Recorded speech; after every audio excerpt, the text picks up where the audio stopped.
এই ঘটনাটি একটি কালো জাদু নিয়ে। ভালোবাসা কত মর্মান্তিক হয় তা এই ঘটনা শুনলে বুঝতে পারবেন। মানুষ ভালোবাসার ক্ষেত্রে মানুষ কত নিম্ন স্তরে নেমে যায়, এই ঘটনাটা পুরোটা শুনলে বুঝতে পারবেন। পাশাপাশি দুইটা বাড়ি, একটা বাড়িতে দুইটা ভাই, দুই ভাই বিয়ে করছে, সংসার করছে। কিন্তু তার পাশের বাড়ি একটা ছেলে আছে। ওই ছেলেটা পাড়া প্রতিবেশী অনেকে মানুষের বিপদে আপদে হেল্প করে, সাহায্য করে, সবার হাতে ইয়ার্কি করে, মজা করে। মজা করার ফলে পাশের বাড়ির যে ভাবি আছে, একটা ভাবি তাকে যে কোনো বিপদে হলে ওই ছেলেকে ডাকে, সাহায্য করে, হেল্প করে, করতে বলে। তো ওই ছেলেটা খুশি মনে করে। এরকম করতে করতে বাসায় যাওয়া আসা করতে করতে একজনের ওই ভাবিটা ওই ছেলের প্রতি দুর্বল হয়ে যায়। কিন্তু ছেলেটা ওইদিকে কোনো কান দেয় না, কোনো কিছু মানে ইয়ে করে না, গ্রাহ্য করে না, কেয়ার করে না।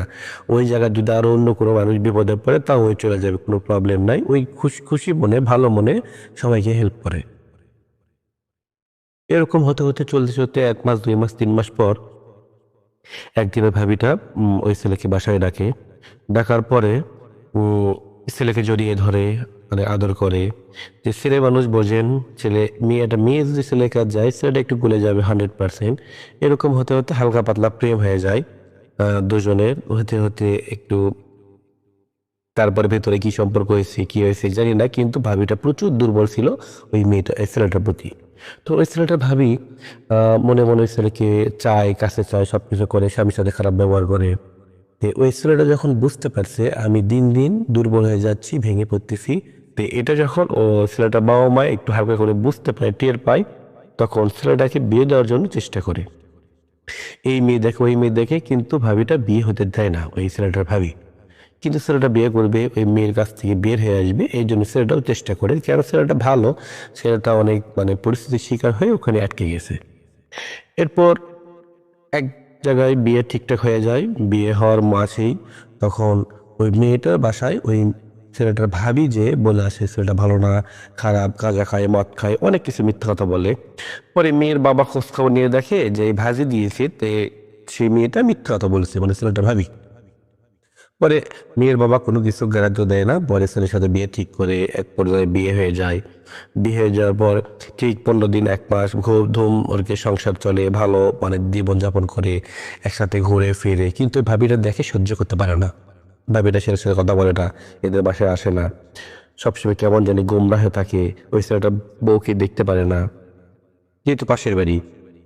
তো এরকম করতে করতে কিছুদিন পর ওই হঠাৎ করে ছেলেটা অসুস্থ।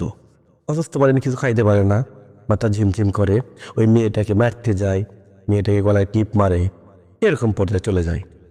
তখন মেয়েটা রাগ করে বাবার বাড়ি চলে যায়। ঠিক 5-7 দিন পর ছেলেটা বউকে আনার জন্য চলে যায়। যাই হোক, বলে দেখেন আমি ওর সাথে কি করছি না করছি আমার কিছু মনে নাই, আমি কিছু জানি না, এটা কেমন করে হলো সেটাও আমি জানি না, কিন্তু আমি ডক্টরকে দেখাবো, ওকে আমার সাথে দেন। পরে নতুন বিয়ে করছে, ছেলের বাপ মেয়েকে দিয়ে দেয়, মেয়েও চলে আসে। আসার পর ডক্টরের কাছে যায়, অনেক চিকিৎসা করে, পরীক্ষা করে, করার পর কোন কিছু ধরা পড়ে না। ডাক্তার বলে সব কিছু স্বাভাবিক, কোনো সমস্যা নেই। তখন ওই ছেলেটা দীর্ঘ 5-7 দিন পর গায়ের রংটা ফ্যাকাশে হয়ে যায়, হালকা হলুদ হলুদ হয়ে যায়, গা মাথা ঘুরে পড়ে যায়। রাতে ঘুমের মাঝে উঠে চলে যায় একদিকে। তো এরকম হতে হতে আবার মেয়েটাকে মারার জন্য যায়। তখন মেয়েটার বাবা আর ছেলেটার বাবা একসাথে গল্প করতে করতে বলে জামাইকে একটু কবিরাজ দেখায় একটা, যেহেতু যে প্রবলেম দেখতেছি ডক্টর কোনো ধরতে পারতেছে না, এটা অন্য কোনো সমস্যা হতে পারে। পরে ছেলেটার বাবা রাজি হয়, হওয়ার পর ছেলেকে একটা কবিরাজের কাছে নিয়ে যায়। কবিরাজের কাছে নিয়ে যাওয়ার পর ওই কবিরাজ বলে, "ও দেখুন আপনার ছেলেটা বিশাল বড় প্রবলেম, সমস্যা, এটা তো সময় লাগবে চিকিৎসা করতে, আর আমার দাদা মনে হবে না।" তখন ছেলেটার বাবা বলে, কি হয়েছে? তো বলে বলে এই ছেলেটাকে মেরে ফেল দেওয়ার জন্য মানে কালো জাদু করা হয়েছে। তখন ছেলের বাবা অবাক হয়ে যায়, কিরে আমার ছেলে পাড়ার সবার মানুষের বিপদে সাহায্য করে, হেল্প করে, আমার ছেলেকে মেরে ফেল দেওয়ার জন্য কে চেষ্টা করলো? তখন সবাই ভেঙে পড়ে, অবাক হয়ে যায়। কিন্তু এই ছেলেটার বউ তখন আর রাগ করে না, যেহেতু ওর স্বামীর সাথে খারাপ কিছু ঘটেছে। ওর স্বামীটা ঘরের মধ্যে মানে গন্ধ পায়, তারপর কি জানি দেখতে পায়, চিৎকার করে, কান্না করে, ঘুমাইতে পারে না। এরকম করতে করতে দিন দিন ওই ছেলেটা একদম ভেঙে পড়ে যায়, মনে হয় মৃত্যুর মুখে পড়ে যাচ্ছে। তখন একটা বড় একটা কবিরাজের খোঁজ পায়। কবিরাজের খোঁজ পাওয়ার পর ওরা সবাই যাওয়ার জন্য প্রস্তুত নেয়, এই কবিরাজের বাসায় যাবে। তো কবিরাজের বাসায় যাওয়ার পর কবিরাজ বসার পর বলে, দেখেন আমাকে একটু 1 ঘন্টা সময় দেন, আর ছেলের বাবার নাম, ছেলের নাম সব কিছু লিখে নিয়ে যায়। যাওয়ার পর ঠিক দোয়া দরুদ পড়ে ঘরের মধ্যে কি হয় ওরা কেউ জানে না, কি হালকা পাতলা শব্দ হচ্ছে। বসে থাকতে থাকতে ঠিক 1 ঘন্টা পর ওই ছেলের ফ্যামিলিকে সবাই ডাকে, ওই হুজুরা ডাকে। ডাকার পর হুজুর চলে যায়। হুজুর চলে যাওয়ার পর হুজুর যখন ওই ছেলেটাকে মানে বস থেকে দোয়া দরুদ পড়ে, তখন এক পর্যায়ে ওই ছেলেটার শরীরে জিন হাজির করে। তো জিন হাজির করার পর জিনেকে বলে, তুই মানে কয়জন তোরা আছিস, কেমন করে ধরছিস, কি সমস্যা? তখন ওই জিনটা বলে, আমি কেন বলবো, তুই সব কিছু বল। আর আমাকে যে এখানে হাজির করছিস, নিয়ে আসিস, তুই কি ভাবতেছিস আমাকে তুই মেরে ফেলে দিবি, শেষ করতে পারবি এই ছেলেকে থেকে? ওই ছেলেকে আমার কাছ থেকে বাঁচাতে পারবি? ওই ছেলেকে আমি মেরে ফেলে দেবো, কেউ বাঁচাতে পারবে না, তোর ক্ষমতা না তুই বাঁচাবি। তখন হুজুর বলে, তুই তো একটা জিন, পবিত্র কোরআনের ওপরে পৃথিবীতে কেউ নেই, আর পবিত্র কোরআন দিয়ে তুই আমি শেষ করে দেব। তখন ওই জিন বলে, তুই আমায় কিছু করতে পারবি না, আমি তোকে শেষ করে দেব। তখন হুজুর বলে, তুই কোথায় আছিস, তুই হয়তো বুঝতে পারিসনি, তোকে কেউ পাড়াইছে নাকি পাড়ায়নি সেটা বল। তখন জিন বলতে রাজি হয় না। তখন এক পর্যায়ে যখন দোয়া দরুদ পড়ে জিনের গায়ে ওই ছেলের শরীরে ফু দেয়, তখন জিন চিৎকার করে বলে, আর ফু দিস না, আমি সহ্য করতে পারতেছি না, মনে হয় আমার পুরা শরীর আগুন দিয়ে চলে যাচ্ছে। তখন হুজুর বলে, তুই তো এখন নমুনা দেখলি, অরিজিনাল জিনিসটা এখন দেখিসনি, ওই আগুন দিয়ে তো পুড়ে শেষ করে দেবো পবিত্র কোরআনের মাধ্যমে। তখন জিন এক পর্যায়ে কাবু হয়ে যায়, তখন সবকিছু বলার জন্য রাজি হয়ে যায়। তখন হুজুর বলে, বল তুই একে একে সবকিছু বল, ছেলের কি কি ক্ষতি করছিস। তখন ওই জিন বলে, ওই ছেলেকে মেরে ফেল দেওয়ার জন্য আমার কাছে হুকুম আছে। তখন হুজুর বলে, তুই কে পাঠাইছে বল। হচ্ছে আমাকে কালো জাদু করে পাঠিয়ে দেওয়া হয়েছে ওই ছেলেকে মারার জন্য।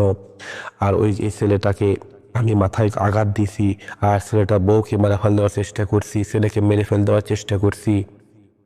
ছেলে কি হুজুর বলে, তুই ছেলেটাকে কি কি বান মেরছিস, গিট করছিস, কালো জাদু করছিস সেটা বল। তখন ওই ছেলে বলে, আমি ওরে পেটে জাদু করছি, হাতে জাদু করছি, পায়ে জাদু করছি, ওর বুকে জাদু করছি হার্ট ব্লক করার জন্য, এবং তার বইয়ের কাছে সহবাস করার জন্য যেতে দিই না। আমি তার মাথার ব্রেন নষ্ট করার জন্য, পাগল করার জন্য বান মেরেছি। তখন বলে, কে করেছে সব, কেমন করে করছে, কিভাবে করছে, সব কিছু একে খুলে বল। তখন ওই জিন বলে, একটা মেয়ের মাসিকে রক্ত দিয়ে ওকে কালো জাদু করা হয়েছে, এই কালো জাদু কাটানো অনেক কঠিন। তখন হুজুর বলে, তুই একে একে করে যা বান মেরেছিস শরীরে সব কিছু কেটে দে। তখন ওই জিন বলে, আমি যদি একে একে সব কিছু কেটে দিই, ঠিক ওকে আবার এই কালো জাদু করা হবে কেন? এখন আপনি। তখন হুজুর বলে, তুই কিছুই করতে পারবি না, তুই সব কিছু কেটে দে, আমার কথা শোন। তখন জিন বলে, আপনি এখানে কাটানোর জন্য চেষ্টা করতেছেন, আর এসে যাই কালো জাদু করছি, তাই এখন ওই কবিরাজের কাছে আসে, তাই আমাকে পেটে পাঠাইছে, তাইও চেষ্টা করতেছে আপনি যেন কাটতে না পারেন। তখন হুজুর বলে, আমি ওকে দেখবো, তুই এখানে গিটগুলো কেটে দে। তখন হুজুর দোয়া দরুদ পড়ে। তখন ওই জিনটা ওই কালো জাদু সব কিছু কেটে দেয়। কিন্তু জিন বলে, হুজুর আমি মাসিকের রক্ত দিয়ে যেই জাদুটা করছে সেই জাদুটা আমি একা কাটতে পারবো না, আপনার সাহায্য লাগবে। তখন হুজুর বলে, আমি তোকে সাহায্য করতেছি, তুই সব কিছু কেটে দে। তখন হুজুর দোয়া দরুদ পড়ে এইসব ছেলের শরীরে ফু দেয়। তখন আস্তে আস্তে হাত বুলিয়ে ওই ছেলের শরীরের জিনগুলো সব কিছু কাটিয়ে দেয়। তখন এক পর্যায়ে কেটে যাওয়ার পর হুজুর বলে, তখন বল কে করেছে? তখন বলে, ওই ছেলের পাশের বাড়ির একটা ওর ভাবি আছে, উনি ওকে কালো জাদু করেছে। ওই মেয়েটা ওকে পছন্দ করত, ওকে খুব আদর করত, ভালোবাসতো। ওই মেয়েটা ওই ছেলেকে ভুলতে পারবে না, বিয়ে করার পর সব কিছু মেনে নিতে পারতেছে না, এই জন্য ওই বউকে মেরে ফেল দেওয়ার চেষ্টা করেছে, এবং লাস্টে ওই ছেলেকে মারার জন্য চেষ্টা করেছে। তখন জিন বলে, ওই মেয়ের তো স্বামী আছে, তাহলে ওকে ওর মারা ফেল দেওয়ার চেষ্টা করতেছে। তখন জিন বলে, ওই ছেলেকে ভালোবাসে, এই জন্য এই ছেলেকে হারাতে চায় না। মানুষ কত বড় নিম্ন স্তরে নামলে এরকম পর্যায়ে চলে যায়, আপনারা এই ভিডিও দেখলে শুনলে বুঝতে পারবেন। তখন এক পর্যায়ে হাড্ডাহাড্ডি লড়াই হয়ে যায় দুই কবিরাজের। তখন কবিরাজ বলে, জিনকে বলে, আমি যদি তোকে এখন ছেড়ে দিই, ওই কবিরাজ তোকে আবার এখানে পাঠাবে। আর ওই জিন বলে, ওই কবিরাজের কাছে সবচেয়ে শক্তিশালী জিন হচ্ছে আমি, কিন্তু ওই কবিরাজের চাইতে আপনি হুজুর সবচেয়ে বেশি শক্তিশালী। আপনার যে ঘর আছে যেখানে আমি আছি, ওখানে বের হওয়ার মতো আমার কোনো ক্ষমতা নেই, আর ওই হুজুরের কবিরাজের কোনো ক্ষমতা নেই আমাকে এখান থেকে নিয়ে যাবে। অতএব আপনি আমাকে এখানে থেকে মেরে ফেলে দেন, আমি ওই কবিরাজ থেকে মুক্তি চাই, আমি আর এখানে থাকতে চাই না, আমি মানুষের ক্ষতি আর করতে চাই না, আমাকে এসব কিছু ভালো লাগে না, কিন্তু আমায় বাধ্য করে এসব কিছু করে আপনি আমাকে এখান থেকে মুক্তি দেন। তখন হুজুর বলে, তুই হিন্দু না মুসলমান? তখন জিন বলে, আমি হিন্দু। তখন হুজুর বলে, তুই যদি এখন মুসলমান হোস, তাহলে তুই যত পাপ করেছিস তুই তওবা করিস, তাহলে আল্লাহ তোকে পরকালে ক্ষমা করতে পারে, তুই জান্নাতে যেতে পারিস। আর যদি তুই এই অবস্থায় মারা যাস, তাহলে তুই সারা জীবন শাস্তি পাবি।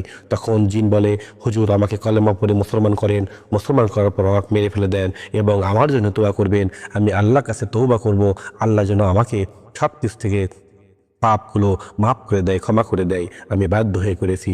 তখন হুজুরের সাথে ওই জিনটা মুসলমান হয়, মুসলমান হওয়ার পর তৌবা করে, তৌবা করার পর হুজুর দোয়া দরুদ পড়ে ওই জিনকে মেরে ফেলে দেয়। কারণ ওই জিনকে ছেড়ে দিলে আবার ওই জিনকে কবিরাজ বন্দি করবে এবং কবিরাজ আবার ওই ছেলেকে মারার জন্য পাঠাবে। তখন জিন বলে, হুজুর এই ছেলেকে আপনি ভালো করে দেখবেন, ওই ছেলেকে আমি মারা যাওয়ার পরে কিন্তু অন্য জিন দিয়ে আক্রমণ করার চেষ্টা করবে। তখন হুজুর বলে, এইসব কিছু আমি দেখবো, তোর কোনো টেনশন করতে হবে না। তখন জিনকে যখন মেরে ফেল দেওয়া হয়ে যায়, তখন এই ছেলেটা জ্ঞান ফেরে। তখন ওই ছেলেকে বলে, তোমার এখন কেমন লাগতেছে? ছেলে বলে, এখন আমার বর্তমান মোটামুটি একটু শরীর ফ্রি লাগতেছে, ভালো লাগতেছে। তখন সবাই ওই হুজুর ওই ছেলেকে তাবিজ দেয় এবং পানি পাড়া দেয়, কিছু নিয়ম দেয়, এইসব কিছু নিয়ম পালন করার জন্য বলতে বলে। তখন ওই ছেলেটা চলে আসে, আসার পর পাড়াত মহল্লাতে একটা বিচার বসে, ওই মেয়েটাকে যখন নিয়ে আসে, আসার পর ওই মেয়েটাকে যখন শক্ত করে ধরে, তখন এক পর্যায়ে মেয়ে রাজি হয় এবং ওই মেয়েটার যে স্বামী আছে, ওই স্বামীরা বিশ্বাস করতে পারে না এত বড় খারাপ কাজ করেছে তার বউ। তখন ওই পর্যায়ে ওই বৈঠকে ওই ছেলেটা ওই তার বউকে ছেড়ে দেয়, তালাক দেয়। দেওয়ার পর ওই মেয়েটাকে গ্রাম থেকে বের করে দেওয়া হয়। দেওয়ার পর কিছুদিন পর শোনা যায় ওই কালো জাদুর প্রভাবটা ওই মেয়ের ওপরই পড়েছে, কিন্তু তারপর ওই মেয়েটি আস্তে আস্তে শেষ হয়ে যাচ্ছে। মেয়েটি ক্ষমা চায়, তখন সবাই মন থেকে ক্ষমা করে দেয়। তারপর মেয়ের কি হয়েছে কেউ বলতে পারে না। আর এই ছেলে এবং তার বউ, ফ্যামিলি সবাই এখন সুখে সংসার করতেছে। ছেলেটার একটা ছেলে মানে বাচ্চা হয়েছে, বাচ্চা নিয়ে বাবা মা সবাই মিলে সুখে আছে, দুই ফ্যামিলি শান্তি। দেখুন, কালো জাদু অনেক ভয়ঙ্কর, প্রেম ভালোবাসা আরও ভয়ঙ্কর। প্রেম ভালোবাসার পাল্লাত পড়ে একজন আরেকজনের জীবন নষ্ট করতে গেলে তার জীবন উল্টে নষ্ট হয়ে যায়, এটাই বাস্তব। কেন কালো জাদু, শিরেক, এগুলো সব কিছু শিরেক। আর শিরেক আল্লাহ কখনো পছন্দ করে না, ক্ষমা করে না। এসব থেকে আল্লাহ আমাদেরকে দূরে রাখুক। আমরা দোয়া করি আপনাদের সবাইকে আল্লাহ পাক ভালো রাখুক, ক্ষমা করুক এবং এই সব কাজ থেকে কখনো যেন এই কাজে ধারে যেন নিয়ে যায়। আল্লাহ আমাদের মাফ করে দিন, ভালো রাখেন, আমাদেরকে সুস্থ রাখবেন এবং আপনার হুকুম অনুযায়ী চলা তৌফিক দান করবেন। সবাই বলেন আমিন। আসসালামু আলাইকুম বন্ধুরা, যদি এই অডিওটি ভালো লাগে তাহলে অবশ্যই আমাদের চ্যানেলটি সাবস্ক্রাইব করবেন, লাইক দিবেন এবং কমেন্ট বক্সে জানিয়ে দিবেন আমাদের এই অডিওগুলো কেমন লাগে। ভালো থাকবেন, সুস্থ থাকবেন। আসসালামু আলাইকুম।